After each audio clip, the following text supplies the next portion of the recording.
£150,000 of taxpayers' money spent on a trip to Egypt. Yes, Nicola Sturgeon and her SNP minions spent this much on one single trip to Egypt on behalf of the Scottish electorate and taxpayers, right?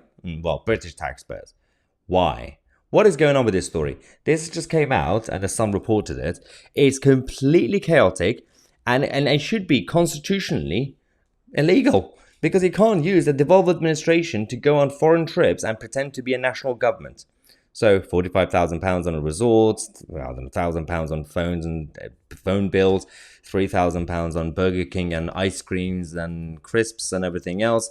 What happened? So COP27 was hosted by Egypt, the United Nations climate change gravy train, and national governments send their representatives to Egypt.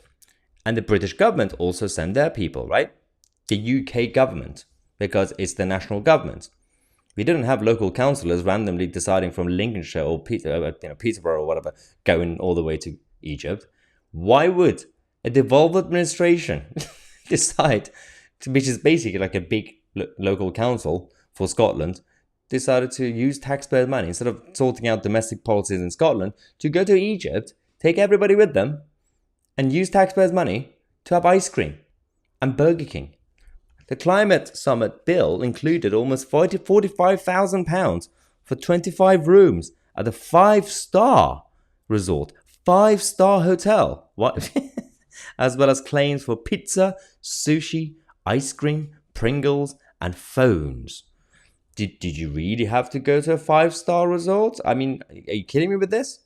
So, we had Scottish Tory net zero and energy spokesman, Douglas Lumsden. I don't know, did they have a net zero spokesman as well? But this guy who's supposed to be a net zero spokesman still hit back, saying this is an astonishing sum for the Scottish government to have shelled out so that Nicola Sturgeon and other SNP figures could grandstand at COP27.